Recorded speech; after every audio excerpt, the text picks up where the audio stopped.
네, 보아배 성도님들 반갑습니다. 이제 두 번째 새가족부 교육 세미나를 하고자 하는데요. 시작하기 전에 우리 찬송가 43장을 함께 부르도록 하겠습니다.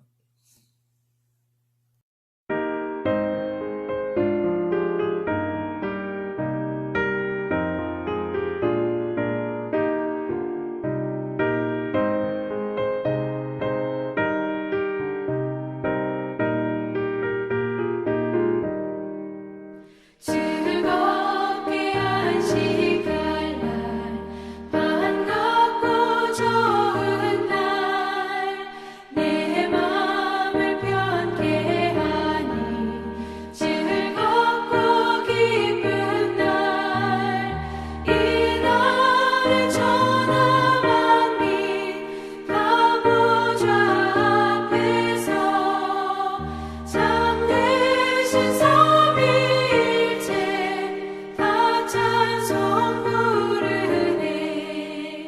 이 날에 하늘에서 새 양식 내리네. 성회로 모이라고 종소리 울리네. 복음의 밝은 빛은 온 세상 비치며 또 영생 물이 흘러 시원케 하시네.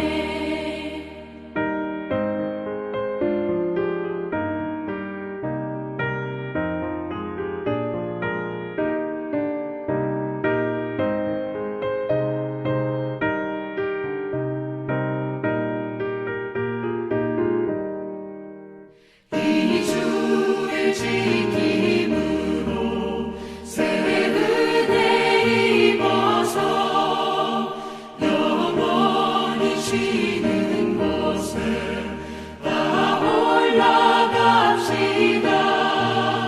성부께 찬미하고 성자와 또 성령 참되신 삼위일체 다 찬송 부르세.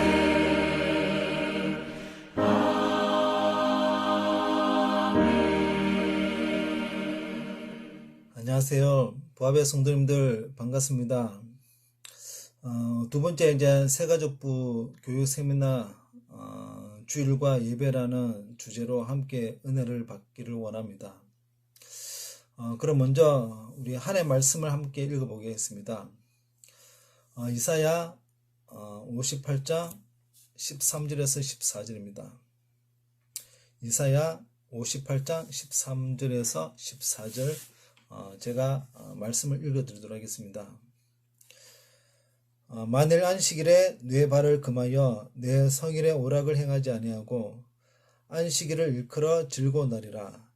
여호와의 성일을 존귀하리라 하여 이를 존귀하게 여기고 내 길로 행하지 아니하며 내 오락을 구하지 아니하며 사사로 말을 하지 아니하며 내가 여호와 안에서 즐거움을 얻을 것이라. 내가 너를 땅의 높은 곳에 올리고 내 조상 야곱의 기업으로 기르리라. 여호와의 입의 말씀이니라. 아멘. 방금 읽은 이 구절에서 두 가지 표현이 눈에 들어오고 있습니다. 하나는 13절에 내 성일에 오락을 행하지 아니하고라는 표현과 또 13절 끝부분에 내 오락을 구하지 아니하며 이 두 가지로 표현하고 있는데요. 우리 교단은 이제 지금은 많이 완화되었지만 주일에 텔레비전을 볼 수 있느냐, 또 오락을 즐길 수 있느냐, 또 주일에 야유회를 갈 수 있느냐, 주일에 음식을 사 먹을 수 있느냐, 이런 이슈가 30년 전만 해도 굉장히 중요한 이슈로 등장을 하였거든요. 그 근거가 바로 이사야 58장 13절 오늘 우리가 읽은 말씀입니다. 이 오락이라는 단어가 히브리어로 하페츠라는 단어인데요. 하페츠. 기본적인 의미가 무엇인가 하면 욕망, 욕심 그런 뜻을 가지고 있습니다. 우리 마음에 무엇을 굉장히 하고 싶어 하는 것을 보통 욕망, 욕심이라고 그렇게 말을 하고 있잖아요. 그런데 여기서 말하는 욕망, 욕심, 이것보다는 먹고 살기 위한 뭔가를 해야만 한다는 뜻으로 보는 게 더 타당해 보이는 것 같습니다. 무슨 말이냐면 이 말은 일종의 생업이죠, 생업. 왜 그렇게 보아야 하느냐면 14절에 그 근거를 찾을 수 있습니다. 14절에 하반부에 보면 뇌 조상 뭐예요? 야곱의 기업으로 기르리라. 자, 뇌 조상 야곱의 기업으로 기르리라. 이것은 그냥 뭐 게임이나 뭐 텔레비전 시청하는 그런 뜻을 표현하는 것이 아니라 당시에는 주일이 아니라 안식일입니다. 안식일. 안식일에는 뭐예요? 먹고 살기 위해서 농사를 짓고 일하는 것들을 두고 하는 말입니다. 그러니까 오락을 행하지 아니하고 오락을 구하지 아니하며 이게 다 하페츠입니다. 하페츠. 이 하페츠를 두 번이나 표현을 하고 있는데요. 그렇기 때문에 우리가 기본적으로 알고 있는 뭐 텔레비전 시청이라든지 또 주일날 야유회를 가서 달리기를 한다든지 또 주일날에 뭐 탁구를 친다든지 그런 의미를 두고 말하는 것이 아닙니다. 오락의 의미는 생업을 위하여 먹고 살기 위한 간절한 욕심, 욕망 그런 것을 두고 말하고 있습니다.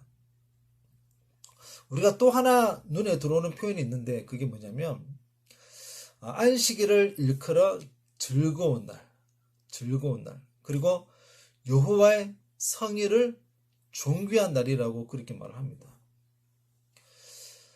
14절 서두에 보면 뇌가 여호와 안에서 즐거움을 얻을 것이라고 이렇게 표현하고 있는데요. 이 말은 무슨 뜻인가 하면 안식일은 뭐예요?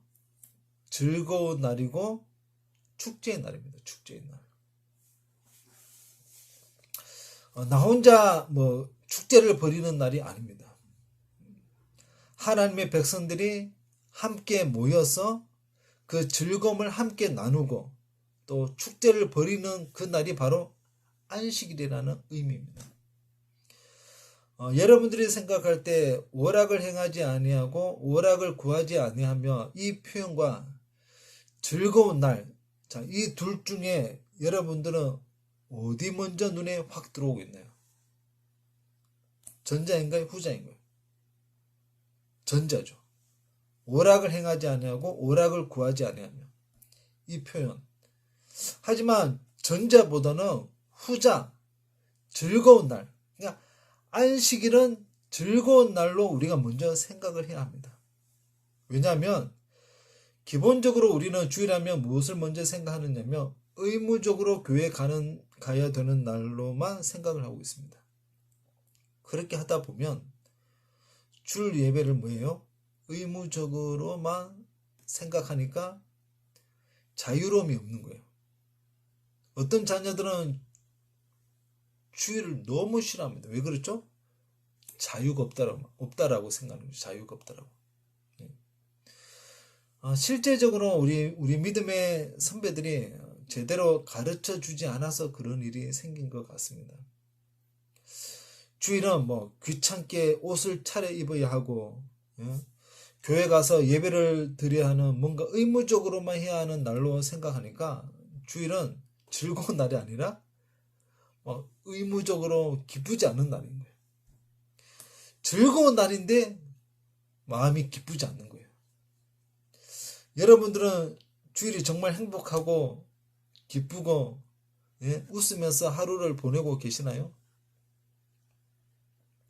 아마 교회 가기 싫어서 억지로 나오는 분들이 의외로 굉장히 많습니다.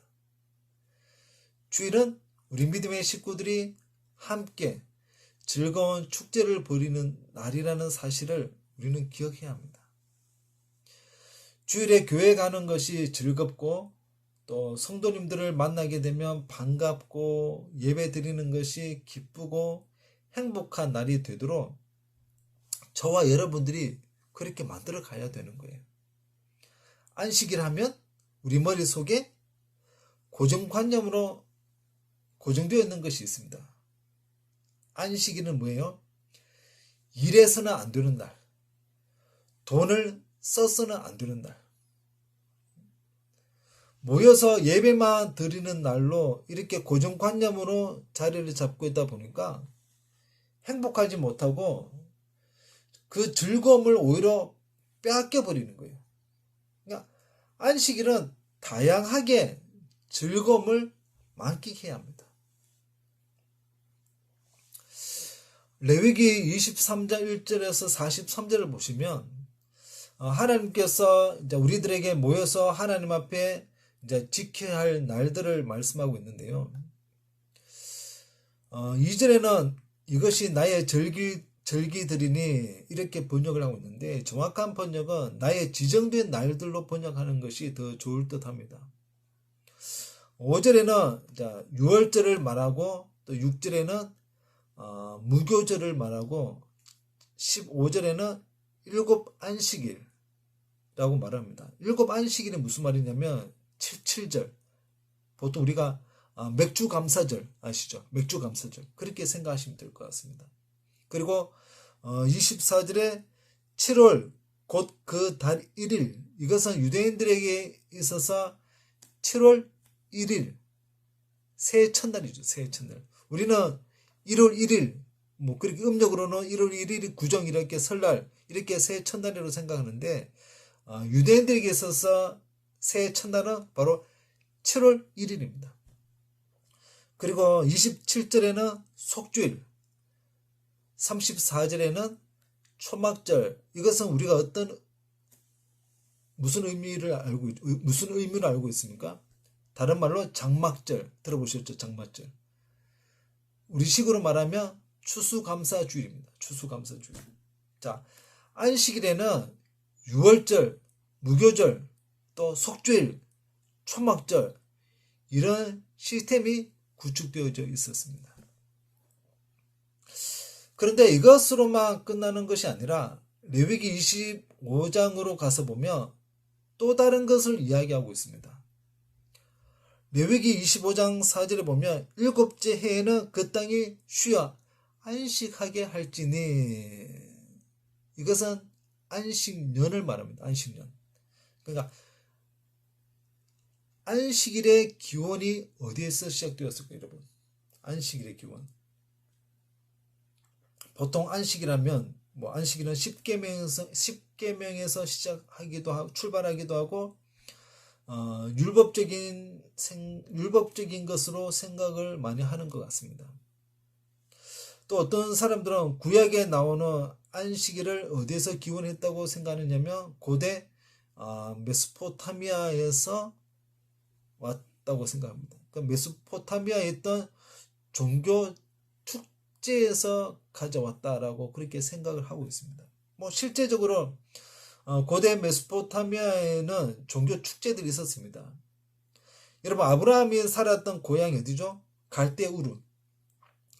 갈대우르가 나오는데 아브라함보다 몇백 년 전에 이 갈대우르 인근을 통치했던 나라가 있었는데 바로 수메르라는 나라입니다. 수메르. 자, 이곳에는 우사칼이라는 종교 축제가 있었습니다. 종교 축제. 고대 메소포타미아에서는 매달 1일이 무슨 날이냐면 종교 축제일로 가지는 전통이 있었습니다. 하지만 성경하고 비교했을 때 성경에 나오는 안식일의 시스템은 뭐예요? 기본적으로 7이라는 패러다임이 핵심을 이루고 있습니다. 패러다임에 기초한 안식일 제도는 7일 안식일, 7년 안식년이라고 보통 말을 하고 있잖아요. 이 7이라는 패러다임은 어디에서 기원한 것일까요? 7일 동안에 거쳐 하나님께서 천지를 창조하시고 또 7일의 안식일을 지키는 것으로 그것에 근거한 것이 바로 7일 안식일입니다. 직접적으로 언급한 곳이 이제 출애굽기 20장 8절에서 11절에 나오는데 그 중에 11절을 보시면 이는 여섯 동안에 나 여호와가 하늘과 땅과 바다와 그 가운데의 모든 것을 만들고 일곱째 날에 쉬었음이라. 그러므로 나 여호와가 안식일을 복되게 하여 그 날을 거룩하게 하였느니라. 그러니까 창세기 1장 1절부터 2장 3절에 뭐야? 천지를 창조하셨고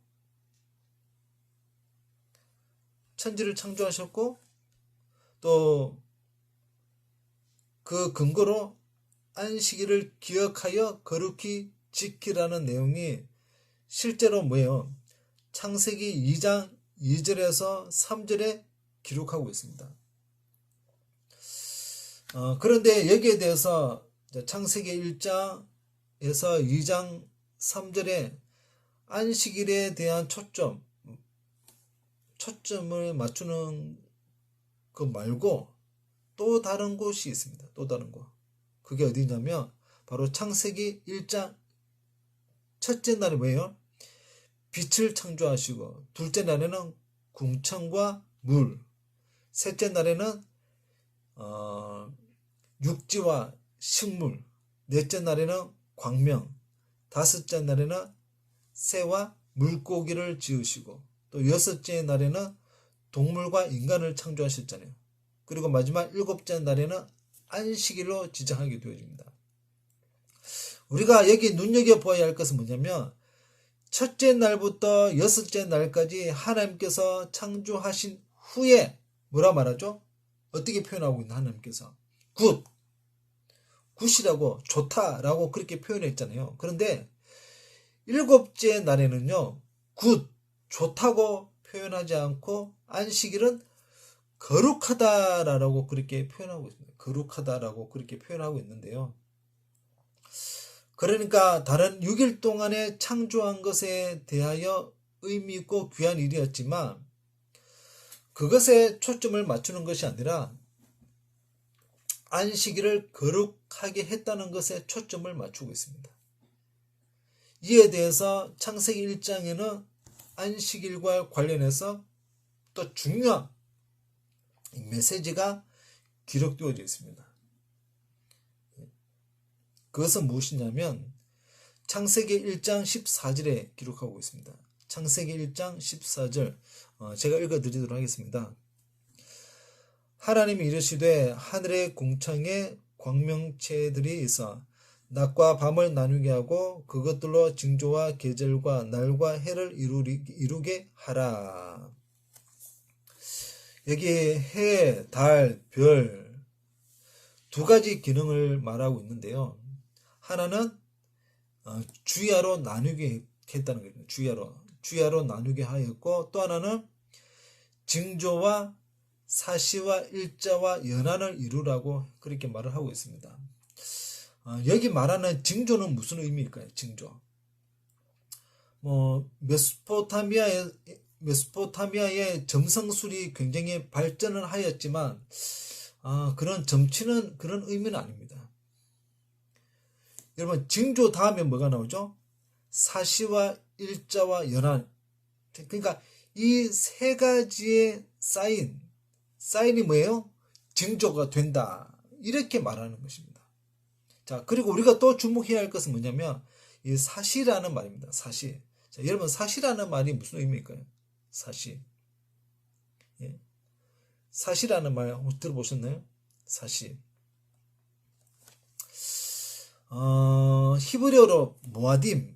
자, 히브리어로 모아딤이라고 그렇게 표현하고 있는데 우리가 성경을 읽을 때는 항상 성경의 배경을 바탕으로 우리가 성경을 읽어야 됩니다. 그런데 우리가 어떤 오류에 빠지느냐면 우리 배경 속에서 성경을 보고 있다는 것입니다.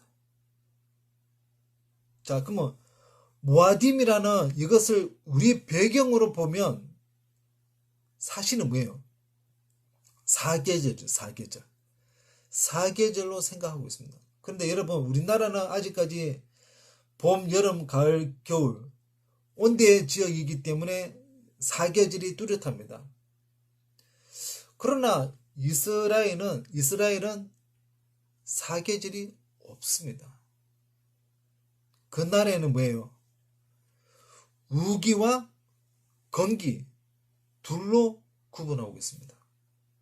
그러니까 그럼 이 삿이 우기와 건기를 말하고 있을까요? 그렇지 않습니다. 구약 성경에서 모아딤이라는 이 표현은 거의 대부분 하나님께서 지정한 날들 혹은 하나님께서 지정한 장소로 표현을 하고 있습니다. 그러면 이 모아딤 하나님께서 지정한 날들은 무엇일까요? 구약 성경에 나오는 절기들 있잖아요. 뭐 6월절, 77절, 초막절, 물론 이때는 뭐 절기가 없었죠.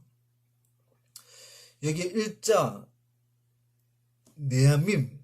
자, 네아밈은 무슨 말일까요? 날들은 무슨 의미를 말하고 있을까요? 우리가 1년에 며칠이죠? 365일을 말합니다. 자, 1년 365일을 말하는데 한 달은 30일 또는 뭐 31일을 말하기도 하는데, 여러분 구약 시대 때 이스라엘 백성들의 배경 속에는요, 날들에는 무엇이 있었느냐면 일주일입니다. 일주일이라는 이 사이클을 말하고 있는 거예요. 그러니까 일주일이 4번 지나게 되면 뭐예요? 한 달이 지나가는 것을 말하잖아요. 이게 뭐예요? 일자, 네아밈이죠. 그 다음에 연한, 샤님이라는 이것은 무엇을 의미하고 있을까요? 올해는 이제 2021년이고 또 내년에는 2022년 이것을 말하고 있을까요? 구약 시대에는 그런 개념이 없습니다. 구약 시대 때 연도를 계산하는 것은 주로 무엇으로 했을까요? 안식년과 희년입니다. 그러니까 이것은 시편 104편 19절에 나타나고 있는데요. 여호와께서 달로 절기를 정하시며 해는 그 지는 때를 알도다. 그러니까 그 지는 것을 안다는 것은 뭐예요? 안식일과 안식년을 말하고 있습니다. 안식일의 시작은 천지창조 7일에서 시작된 것입니다. 그럼 이 안식일과 주일은 어떤 관계가 있을까요? 안식일과 주일은 연속선상에 있다고 보시면 됩니다. 그렇다고 뭐 안식일과 주일은 똑같다라고 말을 할 수 없지만, 안식일은 주일이 그대로 이어가고 있다는 것을 여러분은 생각하시면 맞는 말입니다. 우리가 그 세미나 처음 시작할 때 찬송가 몇 장 불렀죠? 43장. 자, 찬송가 우리가 43장을 불렀는데 1절의 가사 시작이 뭐예요? 어떻게 시작하죠? 1절에 즐겁게 안식할 날. 자, 즐겁게 안식할 날. 그러니까 주일은 뭐예요? 즐겁게 안식할 날이라고 찬송가도 그렇게 부르고 있잖아요. 우리는 실제로 즐겁지 못하고 억지로 마지못해서 주일에 교회에 나오는 일들이 얼마나 많은지 모릅니다. 그러니까 안식일은 뭐예요? 성회, 하나님의 언약 백성들이 함께 모여서 하나님께 예배 드리는 날입니다. 그러니까 실제로 이스라엘 백성들은 그렇게 예배를 드렸을까요? 이사야 66장 20절에 보면 그렇게 기록합니다. 그들이 너의 모든 형제를 문나라에서, 여기 문나라는 열방을 말합니다. 열방. 자, 미래의 이스라엘 백성들을 말하는, 미래의 이스라엘 백성들 말고 누구예요? 이방인들도 뭐예요? 하나님을 믿고 그들도 하나님 앞에 예배하러 나온다고 그렇게 말을 하고 있습니다. 그리고 이사야 66장 23절에 보면 이렇게 기록합니다. 여호와가 말하노라 매월 초하루와 매 안식일에 모든 혈육이 내 앞에 나와 예배하리라 라고 그렇게 말합니다. 매 안식일에 모든 혈육이 내 앞에 나와 예배하는 일이 일어난다라고 그렇게 말을 하고 있습니다. 그러다 보니까 사도들이 있었던 초대교회는 안식일에 회당에서 예배를 드리기도 하고 안식일 다음 날에 예배하는 일이 병행되어 있었습니다. 우리가 그리스도의 부활 사건 이것 때문에 안식일 다음 날 하나님께 예배를 드리게 되었다는 것입니다. 그런데 죽은 자 가운데서 다시 산 이날 예배를 드리는 이것은 구약 안식일 시스템 전체가 목표하고 지향하고 있는 것 중 하나가 무엇이냐면 바로 그리스도의 대속적 사역에 초점을 맞추고 있습니다. 무슨 말이냐면 그리스도께서 죽으시고 다시 살아나셨다는 것은 대속적인 사역의 완성, 클라이막스와 영광을 보여주는 것이기 때문에 주일에 예배 드리는 날로 정해서 안식일이 아닌 안식일 다음 날 예배 드리는 것은 우리 기독교 입장에서는 가장 바람직하고 굉장히 영광스러운 변화라고 말할 수 있는 것입니다. 우리가 지키고 있는 주일은 뭐예요? 안식일과 연장선상에 있다고 보시면 됩니다. 그런데 유대인들과 어떤 차이가 있느냐면 유대인들은 예수님을 믿지 않았잖아요. 예수님을 믿지 않기 때문에 그들은 토요일을 안식일로 지키고 예수님을 믿는 우리는 뭐예요? 우리 기독교는 예수님께서 부활하신 날인 안식일 다음 날 뭐예요? 주일에 예배를 드리는 것으로 우리는 결정을 하였고 또 지금까지 우리는 일요일 오는 날 일요일이 우리에게는 주일이죠. 주일 날에 우리는 예배를 드리고 있는 것입니다. 이제 예배에 대하여 우리 성도님들과 함께 말씀 나누기를 원합니다.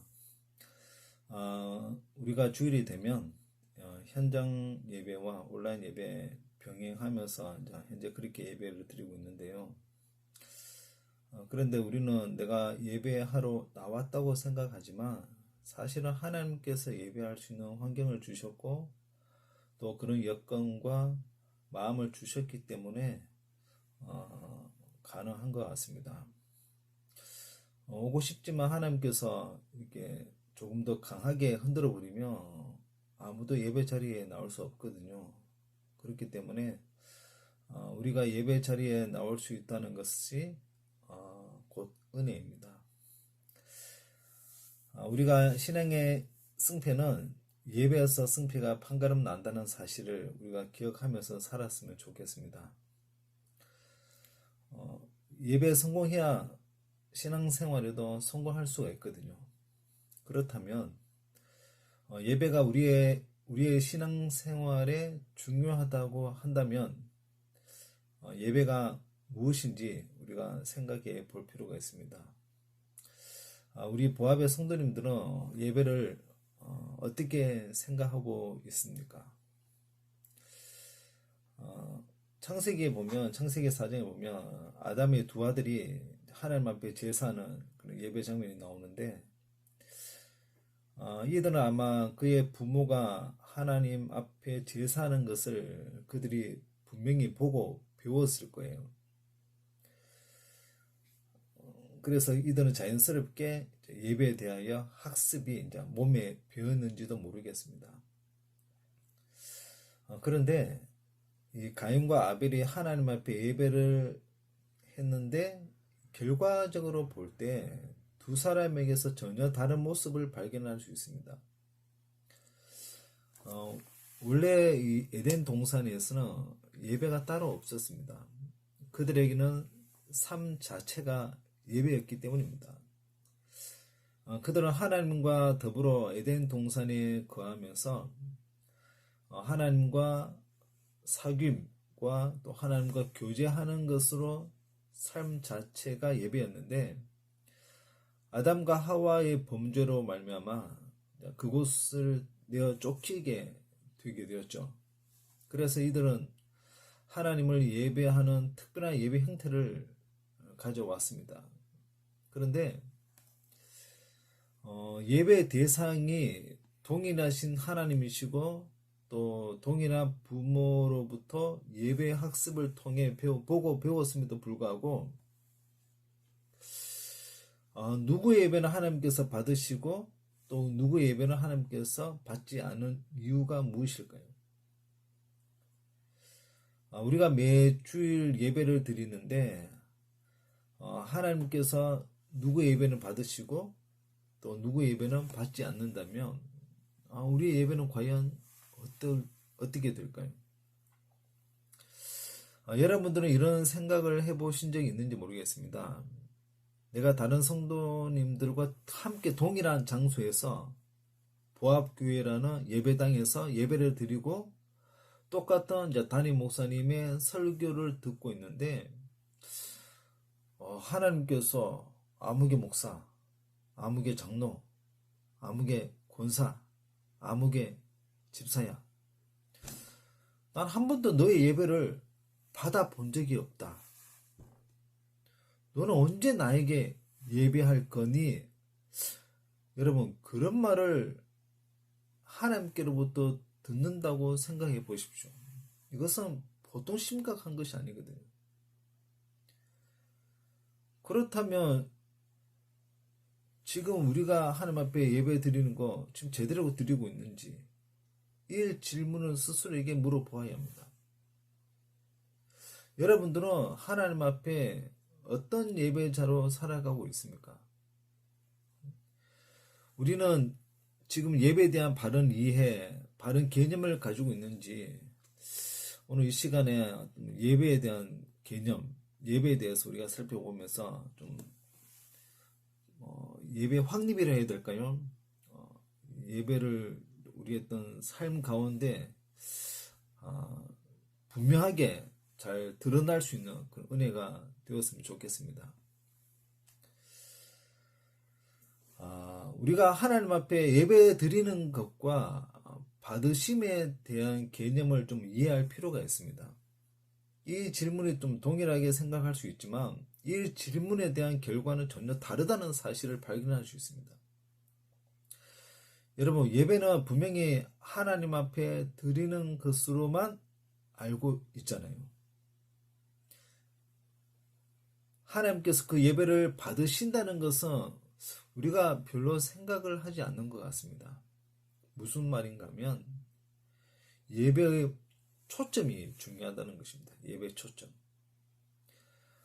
창세기 4장 3절에서 5절을 제가 읽어드리도록 하겠습니다.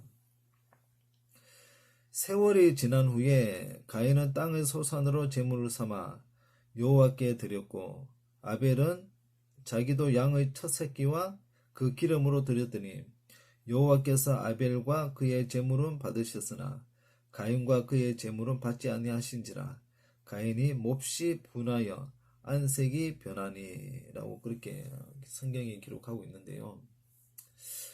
예배에 대하여 동일한 표현을 쓰고 있는 것 같지만 전혀 다른 결과를 우리에게 보여주고 있습니다.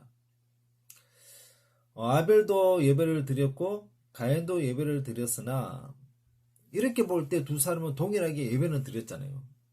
그런데 이제는 드림에 대한 결과를 보아야 하는데 하나님께서 이 아벨의 제사는 받으셨으나 가인의 제사는 하나님께서 받지 않으셨다고 말씀합니다. 자, 여러분, 예배를 드리는 것은 누구입니까? 예배를 드리는 것은 사람이잖아요. 그러니까 가인과 아벨은 똑같이 제사를 드렸습니다. 예배를 드렸습니다. 그런데 이들의 제사를 받으시는 분은 누구입니까? 하나님이십니다. 그러니까 하나님께서 누구의 예배를 받으셨는데 누구의 예배는 받지 않으셨다고 말씀합니까? 아벨의 예배는 받으셨는데 가인의 예배는 받지 않으셨다는 것이죠. 그렇다면 예배를 드리는 것이 성공적인 예배일까요? 아니면 예배를 하나님께서 받으신 것이 성공적인 예배일까요? 예배를 하나님께서 받으셨을 때 그 예배는 성공적인 예배가 되는 것입니다. 우리는 예배를 드리는 것에만 초점이 맞추어져 있지 정작 그 예배를 하나님께서 받으셨는지 여기에 대해서는 우리가 별로 깊이 생각을 안 하고 예배를 드릴 때가 참 많이 있습니다. 그럼 성경에 등장하는 두 인물 중에 누가 성공적인 예배자였습니까? 바로 아벨이죠. 아벨은 하나님 앞에 예배를 드렸습니다. 그 결과 하나님께서 그 예배를 받으셨습니다. 반면에 동일한 선상에서 가인이 하나님 앞에 예배를 드렸습니다. 결과는 뭐예요? 하나님께서 그 가인의 예배는 받지 않으셨다는 것입니다. 가인의 예배는 실패였죠. 그렇기 때문에 예배의 초점은 드림에서 그치는 것이 아니라 하나님께서 그 예배를 받으셨는가 여기에 우리는 더 관심을 가져야 합니다. 예배의 초점은 하나님께서 그 예배를 받으시고 있는가에 초점을 맞추어서 예배를 해야 합니다. 가인도 예배를 드렸지만 그 결과를 볼 때 예배 드리는 그 수고는 했는지 모르겠지만 그의 예배는 하나님께서 받지 않으셨다는 것이죠. 결국 예배를 드렸는데 수고는 하였는데 의미가 없는 예배였고 의미가 없는 수고였죠. 왜? 하나님께서 그 예배를 받지 않으셨기 때문입니다. 우리는 매주 예배를 드린 후에 하나님께서 나의 예배를 받으셨을까에 대한 초점을 맞추어 신앙생활을 할 수 있기를 바랍니다. 우리가 하나님을 향해 찬양으로 영광을 돌리고 있는데 그 찬양을 하나님께서 받으셨을까? 이걸 우리는 생각을 해야 되는 것이죠. 누구든지 찬양을 할 수 있는 것이죠. 찬양은 하지만 그 찬양을 하나님께서 받으셨을까? 우리는 이것에 대해서는 깊이 생각을 하지 않는 것 같습니다. 우리가 기도하는 것도 마찬가지입니다. 기도하는 우리가 내 기도가 얼마나 감동적이었는가? 내 기도가 얼마나 수준 높은 기도였는가? 내 기도를 하나님께서 기뻐 들으셨을까? 여기 우리의 초점이 맞춰져 있습니다. 우리는 기도할 때 내 기도를 하나님께서 들으시는 기도인지 생각하면서 대표 기도를 준비해야 되거든요. 그리고 개인적으로 기도할 때도 마찬가지입니다. 하나님께서 내 기도를 들으시고 있는지 살피면서 개인적인 기도 시간을 가져야 합니다. 그러므로 오늘 우리는 예배당을 나서서 집에 돌아왔을 때 나 오늘 예배 드리고 왔다 여기에만 그치지 말고 하나님께서 나의 예배를 받으셨을까? 이것을 좀 생각을 하고 묵상을 하다 보면 나는 하나님 앞에 바른 예배를 드리지 않은 것 같아 찝찝한 느낌이 들면 다음 예배 때 그런 예배를 드리지 않도록 우리가 좀 더 심혈을 기울여서 노력을 하고 하나님께서 나의 예배를 꼭 받으시도록 거룩한 준비가 있는 저와 여러분들 꼭 되기를 간절히 축복합니다. 또 하나 살펴볼 것은 예배에 있어서 예물인가 예배자인가 좀 우리가 이것 좀 생각해 볼 필요가 있는데요. 많은 분들이 이 부분에 있어서 잘못 알고 있는 것 같습니다. 우리가 성경을 해석할 때에도 너무 알레고리적인 해석을 하는 분들이 있습니다. 그 대표적인 것이 무엇이냐면, 자, 우리 창세기 4장 가인과 아벨에 대해서 우리가 한번 살펴보았는데, 자, 가인과 아벨, 자, 두 사람이 있는데, 가인은 뭐예요? 땅에 있는 농사한 것을 제물을 삼아서 하나님 앞에 드렸죠. 아벨은 어떻게 드렸죠? 짐승을 잡아서 하나님 앞에 제물로 삼아 드렸습니다. 그리고 가인은 제물에 피를 묻히지 않은 상태로 하나님 앞에 드렸고, 아벨은 양을 잡아야 되니까 피를 흘린 상태로 하나님 앞에 드렸습니다. 자, 그래서 하나님께서 가인의 제사는 받지 않으시고 아벨의 제사는 받으셨다고 그렇게 해석하는 분들이 있는데 잘못된 해석입니다. 히브리서를 보시면 우리에게 새로운 영감을 부어주는 것을 볼 수가 있는데요. 히브리서 11장 4절에 제가 읽어드리겠습니다. 믿음으로 아벨은 가인보다 더 나은 제사를 하나님께 드림으로 의로운 자라 하시는 증거를 얻었으니 하나님이 그 예물에 대하여 증언하심이라.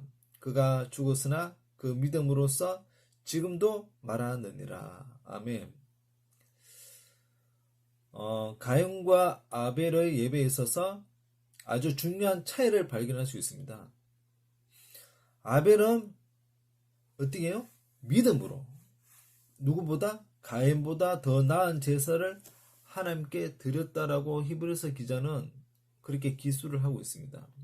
다시 말해서 예물에 대하여 언급하지 않았고 장소와 방법에 대해서도 히브리서 기자는 언급하지 않았습니다. 딱 한 가지 이유는 뭐예요? 아벨은 믿음으로 가인보다 더 나은 제사를 하나님께 드렸다는 것이 하나님께서 아벨의 예배를 받으셨다는 근거가 되는 것입니다. 그럼 우리에게 무엇을 보여주고 있습니까? 예물의 차이를 말하는 것이 아닙니다. 예배를 드리고 있는 사람에 대하여 지금 문제로 삼고 있음을 볼 수가 있죠. 그러니까 예물 때문이 아니라 예배를 드리는 사람의 그 마음 중심이 중요하다는 것을 우리에게 정확하게 짚어주고 있습니다.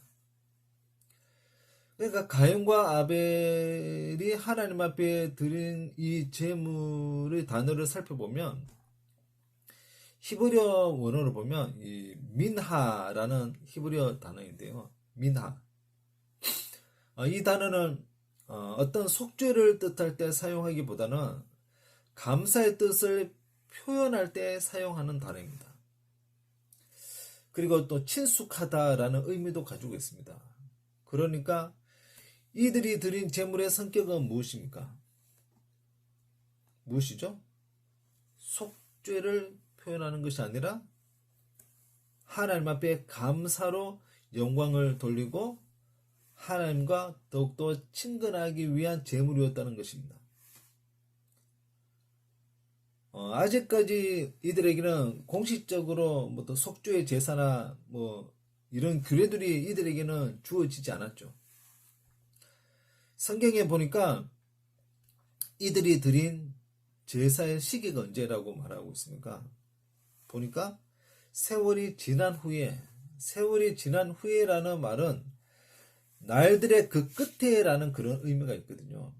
이것을 좀 더 넓은 의미로 말하면 이 우주의 마지막 종말 심판의 때라는 그런 의미도 있지만 지금 이들에게 있어서는 날들의 그 끝에라는 말은 어떤 추수를 계속해 왔던 그 끝에 이것이 좀 더 강한 의미를 우리에게 가져다 주는 것 같습니다. 그러니까 이것은 하나님 앞에 추수를 거두고 감사하는 제물의 성격이 더 강함을 우리에게 보여주고 있습니다. 자, 그럼 무슨 말이죠? 재물이 문제가 아니라 예물보다 하나님께서는 그 예물을 드린 사람을 더 주목하고 있음을 우리가 좀 더 주의 깊게 살필 수 있기를 원합니다.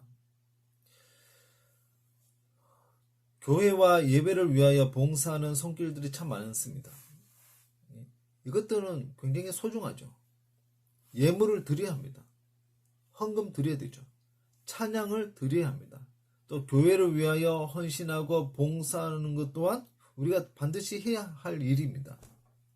그러나 하나님께서 그것만 보시는 것이 아니라는 것입니다. 헌신하고 봉사하는 사람을 하나님께서 보신다는 것을 저와 여러분도 꼭 기억하였으면 좋겠습니다. 다시 말하면 예배 드리러 왔는데 예배보다 교회를 위한 헌신과 봉사에 더 관심을 가지는 것은 바른 태도가 아니라는 말입니다. 하나님께서는 예배 드리러 온 예배자 그 사람을 주목한다는 사실을 저와 여러분도 꼭 기억하였으면 좋겠습니다. 창세기 4장 4절을 보시면 아벨은 자기도 양의 첫 새끼와 그 기름으로 드렸더니 여호와께서 아벨과 그의 제물은 받으셨으나, 자, 아벨이 하나님 앞에 제물을 드릴 때 성경에 좀 더 구체적으로 기록하고 있는데 어떻게 표현하고 있습니까? 아벨은 자기도 양의 첫 새끼와 그 기름으로 드렸더니, 그러니까 아벨은 첫 새끼로 하나님 앞에 바쳤다는 것입니다. 여기 첫 번째 1이라고 하는 것은요, 유대인들에게 있어서 순차적으로 첫 번째 1이라는 의미도 있습니다. 그런데 지금 성경에 기록된 대부분의 의미는 순차적인 의미도 있겠지만 가장 중요한 의미는 바로 전부를 드렸다, 그런 의미입니다. 그러니까 첫 것을 바쳤다는 것은 뭐예요? 하나님 앞에 전부를 드렸다, 그런 말입니다. 누가요? 아벨이. 그리고 여기 그 기름으로 드렸더니라고 말을 하고 있는데, 이 기름이라는 말은 그야말로 이 지방질을 가리키고 있습니다. 지방질. 그러니까 지방을 뜻하기도 하지만 또 하나의 의미도 있습니다. 그것은 가장 값지고 존귀한 것, 최상 등급을 지금 말하고 있는 것입니다. 여러분, 다윗을 찾으러 이새의 집에 사무엘 선지자가 왔잖아요. 그럴 때 다윗을 두고 아버지 이새가 뭐라고 말합니까? 막내라고 말할 때 가장 끝부분을 말하는데 아버지는 뭐예요? 등급으로 매긴 거예요. 근데 다윗은 등급으로 봤을 때 어디예요?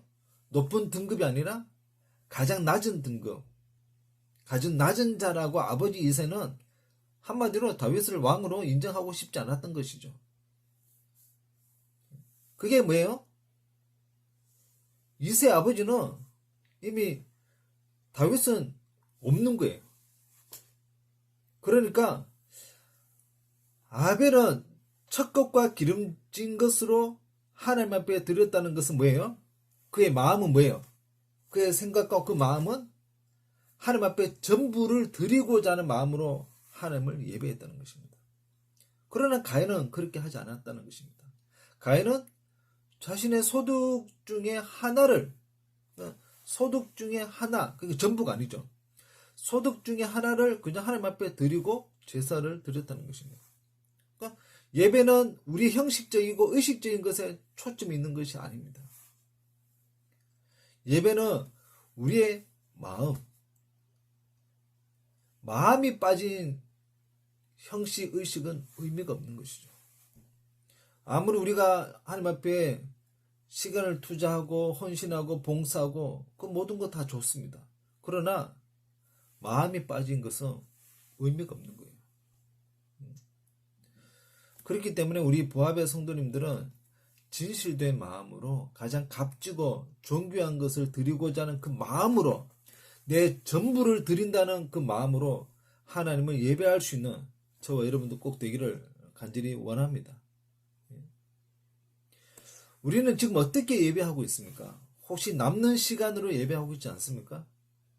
우리는 그저 예배에 한번 와주는 것으로 나오고 있지 않습니까? 또 결석하며 목사님이 왜 결석했느냐고 묻고 또 우리 부교육자들이 전화를 하니까 그게 귀찮아서 너무 귀찮네. 잠깐 나가주는 것으로 예배를 드리고 있다면 아주 잘못된 태도인 것입니다. 이사야 1장 11절에서 12절을 보시면 여호와께서 말씀하시되 너희의 무수한 재물이 내게 무엇이 유익하뇨? 나는 순양의 번제와 살찐 짐승의 기름에 배불렀고 나는 수송아지나 어린 양이나 순염소의 피를 기뻐하지 아니하노라. 너희가 내 앞에 보이러 오니 이것을 누가 너희에게 요구하였느냐? 내 마당만 밟을 뿐이니라. 여러분, 하나님은 무수한 재물에 배부르다는 것입니다. 하나님께서 우리에게 원하시는 것은 우리의 어떤 진실된 마음이 있어야 합니다. 그리고 내 전부를 드린다는 것과 또 가장 값지고 존귀한 것을 드린다는 마음으로 예배할 때 하나님께서 그 예배를 기뻐 받아주실 줄 믿습니다. 하나님 앞에 예물을 드릴 때도 마음 없는 것으로 드리면 그 예물 하나님께서 받지 않으시는 거예요. 온 마음과 뜻과 정성을 다하여 예물을 드릴 때 하나님께서 그 예물을 받아 주신다는 것입니다. 하나님께서는 뭔가 보여주려고 예배하지 말라는 거예요. 우리가 주일마다 교회에 나와서 성도님들을 만나지만 그 성도님들에게 내가 왔다, 내가 출석했다, 또 목사님들에게 목사님 제 교회에 나왔습니다. 이거 출석하려고 교회에 나오지 말라는 거예요. 그 예배하지 말라는 거예요. 그냥 단순히 출석하기 위해서 교회에 나오면 그 무슨 의미가 있을까요? 출석해야 되겠죠. 교회에 나와서 예배 드려야 합니다. 그러나 예배를 드리면서 중요한 것은 뭐예요? 그 예배 온 마음과 정성을 다하여 하나님 앞에 그 예배를 드렸을 때 하나님께서 그 예배를 받으시도록 우리는 거룩한 태도를 취해야 한다는 것입니다.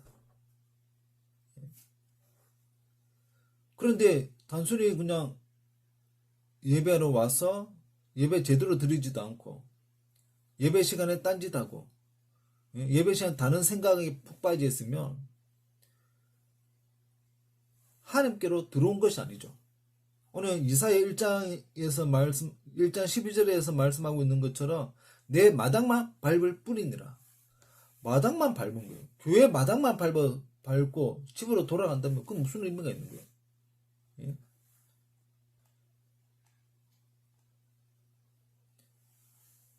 우리가 같은 예배의 자리에 앉아 있고 똑같은 예배 순서에 따라 행위를 하고 똑같은 담임 목사님의 그 설교를 들어도 하나님께서 받으시는 예배가 있고 받지 않으시는 예배가 있다는 것을 우리는 기억해야 합니다.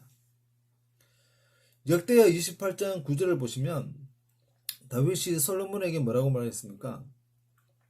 내 아버지의 하나님을 알고 온전한 마음과 기쁜 뜻으로 하나님을 예배하라고 했습니다. 자, 그럴 때 하나님께서 솔로몬의 마음을 감찰하신다고 그렇게 말씀하고 있습니다. 감찰한다는 의미가 뭐냐면 하나님께서 나를 바라보시고 주목하신다는 말입니다. 그러니까 예배는 감정적으로 기분에 따라 좌지우지하면 안 되는 것입니다. 우리가 잘 아는 이런 말이 있잖아요. 몸은 여기 있는데 마음은 콩밭에 가 있는 거예요. 아마 예배 시간에 아마 이런 분들 굉장히 많지 않을까요? 예? 몸은 와 있는데 마음은 생각은 콩밭에 가 있는 거예요. 우리의 마음이 직장에 있고 예배 마치고 오늘 누구를 만날 생각에 푹 빠져 있고 눈은 강대상 담임 목사님에게 있는데 마음과 생각은 하나님이 아닌 다른 그 무엇에 푹 빠져 있다면 여러분 심각하게 우리는 생각을 해야 합니다. 하나님께서 받으시는 예배를 우리가 드리도록 노력을 해야 되는 것입니다. 어떤 성도님이 목사님을 찾아와서 이렇게 질문을 하였습니다. 목사님, 제가 오늘 기분이 좋지 않아서 예배하러 교회 가기 싫을 때가 있는데 그런 때에도 반드시 교회에 가야 할까요? 지금 내가 예배할 마음이 전혀 내키지 않는데도 예배 참석하는 것은 위선적이지 않을까요? 자, 여러분들이 이 질문에 대하여 한번 대답하면 좋겠습니다. 여러분들 어떻게 생각하세요? 예? 그 성도님의 그 질문에 여러분들 어떻게 생각하세요? 내가 오늘 기분이 안 좋은데 교회를 가야 될까요? 예? 자, 그 성도님의 질문에 목사님이 이렇게 대답을 했다고 합니다. 성도님, 가게에서 물건을 살 때 돈을 내지 않고 그냥 나옵니까? 집세를 낼 때 집주인에게 늘 기분 좋은 마음으로 내고 있습니까? 목사님이 오히려 그 성도님에게 역으로 물었더니 그 성도님은 아무런 대답을 하지 못하고 돌아가는 거예요. 예. 오늘 아침에 우리가 남편과 아내와 자녀들과 다투었을 때 예배하러 가야 될까요? 예? 너무 화가 나 있고 기분이 안 풀린 상태에서 예배를 드리러 가야 할까요? 저도 그런 적이 있었거든요. 아침에 기분이 몹시 안 좋았던 거예요. 근데 설교를 해야 되는 거예요. 여러분, 설교를 해야 될까요? 설교를 해야 될까요? 예? 여러분, 아무리 식욕이 없을지라도 음식은 때에 맞춰서 먹어야만 내 건강을 챙길 수가 있잖아요. 예? 입맛이 좋다고 해서 먹고 입맛이 없으면 끼니를 거르게 되면 그럼 몸 망가지는 거예요. 건강 못 챙기는 거예요. 예배는 내 기분에 따라서 움직이는 것이 아닙니다. 예배는 당연하게 드려야 하는 것입니다. 어떤 분은 그 사람 보고 싶지 않아 가지고 예배하러 오지 않는다고 하는 분들이 있습니다. 여러분, 그렇게 하시면 안 되는 거예요. 옛말에 이런 말이 있잖아요. 미운 사람 떡 하나 더 준다는 말이 있죠. 이것을 좀 더 바꿔서 말하면 만나고 싶지 않은 사람도 한 번 더 만나야 되는 것입니다. 철천지 원수일지라도 만나서 뭐예요?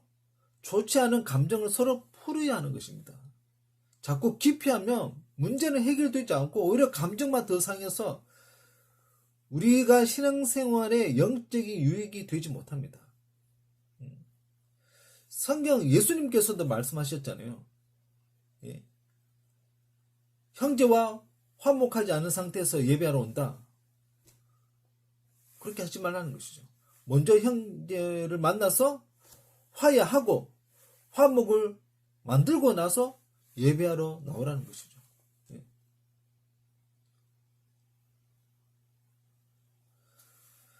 여러분,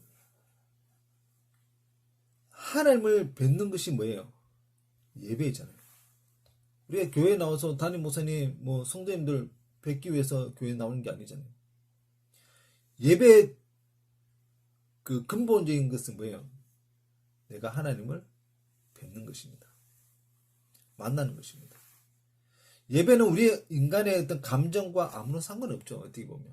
오히려 우리 마음에 뭐예요?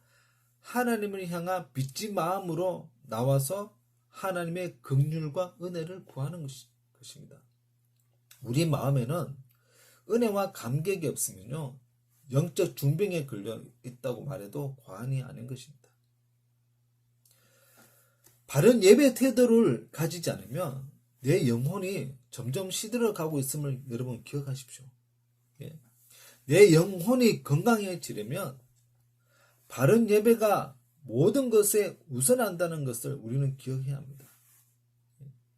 내 예배는 내 생각과 내 지식과 내 뜻을 포기하는 것이 바로 바른 예배입니다. 예배는요, 나의 죽음을 재확인하는 동시에 나의 생명을 재확인하는 시간이 뭐예요? 예배인 것입니다. 결론적으로 말하면 하나님 앞에 죄인이 죽어지는 것이고 예수 그리스도의 의로 말미암아 은혜 안에서 생명을 뭐예요? 다시 찾는 것이 예배라는 사실을 여러분 기억하십시오. 교회 안에서 누가 가장 불쌍한 사람이라고 생각하십니까? 예배 참석을 하지 않는 사람이 불쌍한 사람일까요? 그럴 수도 있겠죠. 그러나 엄격하게 말하면 교회에 나와서 예배를 드리는데 마음으로 성실하게 예배하지 않고 집으로 귀가하는 사람이 어떻게 보면 가장 불쌍한 사람입니다. 왜냐하면 매주 예배를 드리지만 늘 불성실하게 마음이 빠진 상태로 드리고 간다면 그 예배는 의미가 없고 그 사람은 불쌍한 영혼이 되는 것입니다. 그러므로 코로나로 인해 현장 예배와 온라인 예배 병행하면서 드리고 있습니다. 중요한 것은 우리의 마음이 하나님을 대면하는 시간이기 때문에 우리는 무슨 일이 있어도 온 마음과 정성과 하나님의 뜻대로 예배하여 우리가 하나님의 자녀라는 이 사실 확증을 받고 날마다 예배의 승리자가 다 되시기를 간절히 축원드립니다. 할렐루야. 아멘. 지금까지 우리 새가족부 교육 세미나 이것으로 마치도록 하겠습니다. 영상을 시청해 주신 우리 모든 성도님들께 진심으로 감사드립니다. 제가 한번 기도하도록 하겠습니다. 하나님 아버지 감사합니다. 새가족부 교육 세미나 주일과 예배라는 주제로 잘 배우게 되었습니다. 저희가 이 시간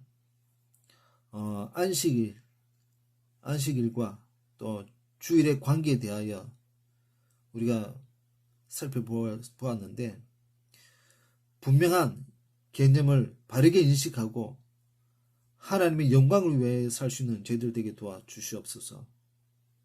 우리가 주일에 억지로 의무적으로 교회에 나오는 것이 아니라 즐거움과 천국 잔치를 기대하면서 하나님 앞에 나올 수 있는 믿음을 허락하여 주시옵소서. 계속되는 코로나 상황에도 하나님 앞에 예배하는 것을 우선시할 수 있는 믿음을 저희들에게 허락하여 주시옵소서. 우리가 하나님 앞에 예배를 드리는 것에만 초점이 맞춰져 있는 것이 아니라 나의 예배를 하나님께서 기뻐 받으시는지 우리가 좀 더 심혈을 기울여서 정말 모든 삶 가운데 우리의 예배가 하나님께서 받으시도록 더 우리가 깊이 생각하며 살 수 있는 저희들 되게 도와주시옵소서. 주일과 예배 우리가 바른 개념이 없다 보니까 불성실하게 신앙생활할 때가 참 많이 있습니다. 주일 동안 내 기분에 따라서 교회 나오기도 하고 또 교회 나오지 않는 참 안타까운 일들이 얼마나 많은지 모릅니다. 하나님, 저희들이 주일은 내 감정이나 내 생각, 내 기분 이것이 우선이 아니라 하나님께 항상 초점을 맞추고 항상 하나님을 뵙는 마음으로 빚진 마음으로 주일에 교회 나와서 또 예배할 수 있는 저희들 되게 도와주시옵소서. 강단에 세우신 담임 목사님을 통해서 우리 예배 때마다 말씀을 듣고 있는데 그 말씀이 우리의 삶의 영의 양식이 되게 하시고 우리가 세상에서 실패한 인생 살지 않기 위해서 그 말씀을 잘 붙들어서 삶에 잘 적용하여 하나님께 큰 영광 돌릴 수 있는 저희들 되게 도와주시옵소서. 우리 모든 세가족 부원들과 우리 모든 성도님들이 매일매일 하나님 앞에 예배하는 삶이 하나님 앞에 가는 날까지, 주님 앞에 가는 날까지 한결같은 마음으로 주님을 바르게 예배할 수 있는 저희들 되게 도와주시옵소서. 우리 보학교회가 또 하나님의 말씀으로 건강하게 잘 세워지게 하시고, 또 우리 모든 보합의 식구들이 주일과 예배 결코 빠지지 않고, 코로나 상황으로 인해서 현장 예배와 온라인 예배 병행하면서 드리고 있지만, 그래 우리 모든 성도님들 그 마음 중심에는 항상 현장에 와 있다는 사실을 가지고, 또 현장에 왔을 때에도 항상 그 마음으로 하나님을 진심으로 잘 섬길 수 있는 믿음을 허락하여 주시옵소서. 우리의 모든 기도를 하나님께 성대해 주셨는 줄 믿사옵고, 예수님 거룩하신 이름으로 감사 기도 드립니다. 아멘. 자, 이 시간에는 우리가 주님이 가르쳐 주신 기도로 예배를 마치도록 하겠습니다. 하늘에 계신 우리 아버지여, 이름이 거룩히 여김을 받으시오며 나라의 임하옵시며 뜻이 하늘에서 이룬 것 같이 땅에서도 이루어지이다. 오늘날 우리에게 일용할 양식을 주옵시고, 우리가 우리에게 죄 지은 자를 사하여 준 것 같이 우리의 죄를 사하여 주옵시고, 우리를 시험에 들게 하지 마옵시고 다만 악에서 구하옵소서. 대개 나라와 권세와 영광이 아버지께 영원히 있사옵나이다. 아멘. 감사합니다.